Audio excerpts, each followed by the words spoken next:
10,000 bitcoin गायब, और वो भी किया एक इंडियन हैकर ने।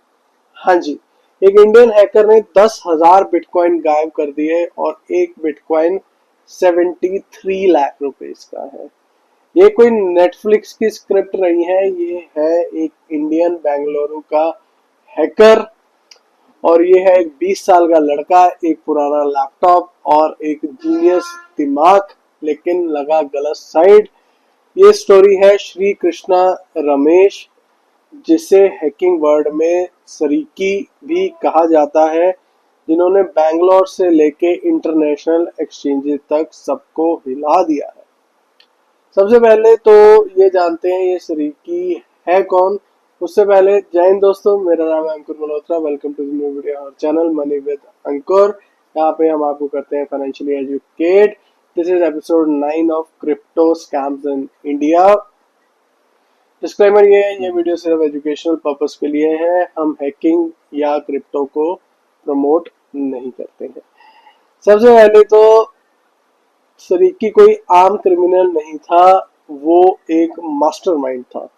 4th स्टैंडर्ड से ही कोडिंग उसने शुरू कर दी, 4th क्लास से ही, और 15 साल की उम्र तक he was already hacking into the top websites.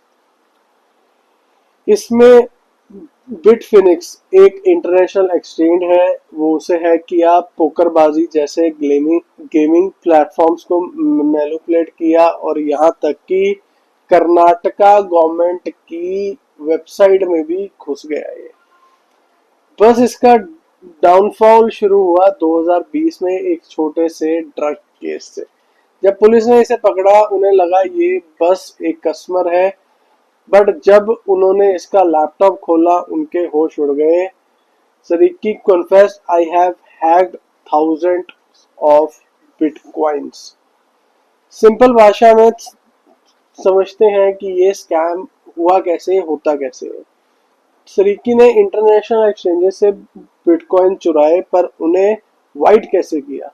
उसे किया गया टम्बलर और मिक्सचर का, जिसे क्रिप्टो का ट्रायल ढूंढना नामुमकिन हो जाता है। पर ट्विस्ट कब आता है?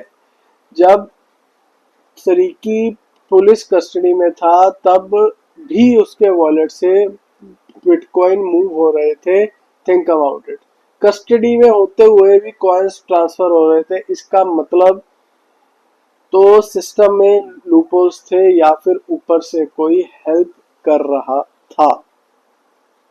ये मामला तब गर्म हुआ जब एलिगेशन लगी कि पॉलिटिशियन और टॉप पुलिस ऑफिसर ने सरीकी का यूज करके अपने ब्लैक मनी को क्रिप्टो में कन्वर्ट किया।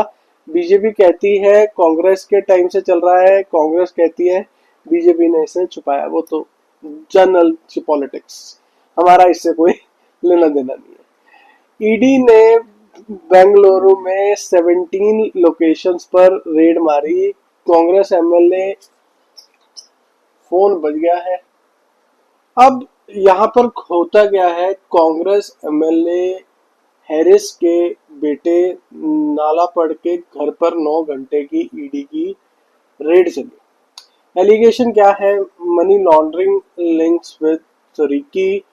नालापड़ ने कहा ये पॉलिटिकल जाल है, ईडी ने ये किया वो किया टाइप्स, जैसे हम छोड़ देते हैं। ठीक है, अब क्या है? सिट स्पेशल इन्वेस्टिगेशन टीम अपनी फाइनल रिपोर्ट फाइल करने वाली है। रिकवरी प्रॉब्लम करोड़ों की बात है, पर सिट ने अब तक सिर्फ कुछ हजार रुपए के बिटकॉइन रिकवर किया है। सॉरी, लेकिन भाई एक ही बिटकॉइन 73 लाख रुपए इसका है।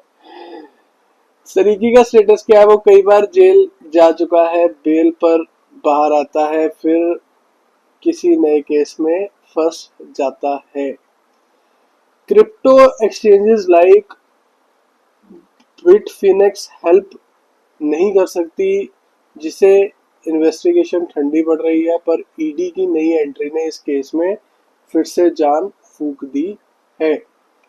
दोस्तों, सरीकी एक जीनियस हैकर है या सिर्फ एक मोरा जो बड़े लोगों के लिए काम करता है? क्या इंडिया कभी ये चोरी हुई बिटकॉइंस वापस ला पाएगा। ये स्कैम हमें बताता है हमारा डिजिटल सिस्टम अभी कितना पीछे है, we need to improve it, और क्रिप्टो की दुनिया कितनी डार्क हो सकती है। अगर आपको लगता है कि सरीकी ही मास्टरमाइंड है तो वो भी नीचे कमेंट में बताओ, और अगर आप ऐसे किसी और जीनियस हैकर को जानते हैं वो भी कमेंट में बताओ, हम वहां तक भी पहुंचना चाहेंगे। बाकी अगर वीडियो अच्छी लगी हो तो चैनल कर लीजिए subscribe. This was episode 9 of crypto scams in India. Financial series भी हमारी चल रही है, वो भी आप जाके देख सकते हैं। और टिल देन, जय हिंद, जय भारत, कीप इन्वेस्टिंग सोच समझ के।